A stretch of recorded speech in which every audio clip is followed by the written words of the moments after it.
Les freins, il y en a plusieurs aujourd'hui. Le principal frein, à mon sens, est lié à l'offre.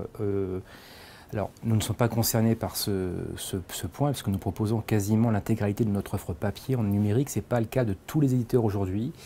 Et le marché numérique est vraiment un marché d'offres. Plus vous proposez de livres numériques disponibles, plus vous aurez deux personnes intéressées pour les acheter. C'est aussi simple que ça. Le deuxième facteur également important, c'est peut-être un sentiment que peut ressentir le grand public de complexité par rapport à cet environnement qui est un petit peu techno, un petit peu compliqué. Il y a plusieurs opérateurs, il y a plusieurs tablettes, plusieurs liseuses, alors que c'est beaucoup plus simple qu'on ne le croit.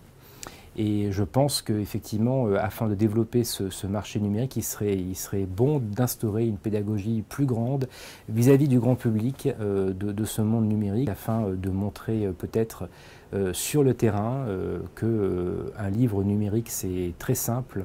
Et une fois qu'on y a goûté, on a vraiment envie d'y retourner. Il est lié à plusieurs facteurs. Bon, il est lié au prix quand même.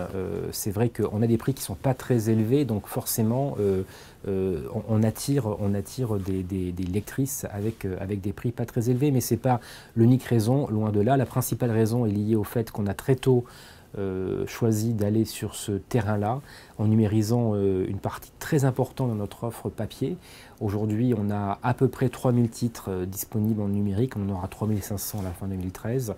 Donc, comme je vous l'ai expliqué tout à l'heure, le numérique étant un marché d'offres, comme nous proposons, nous, une offre très large à un public qui est en plus très avide d'acheter nos publications, forcément, ça marche bien.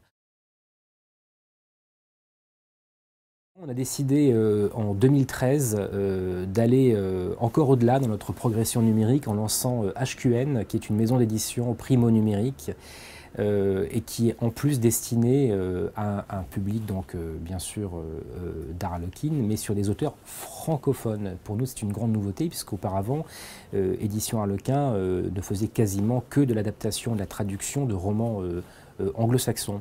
Donc HQN aujourd'hui est un programme d'édition classique où nous recevons des manuscrits, nous faisons régulièrement des appels à texte. D'ailleurs, je fais un appel à texte devant vous, n'hésitez pas à nous envoyer vos manuscrits.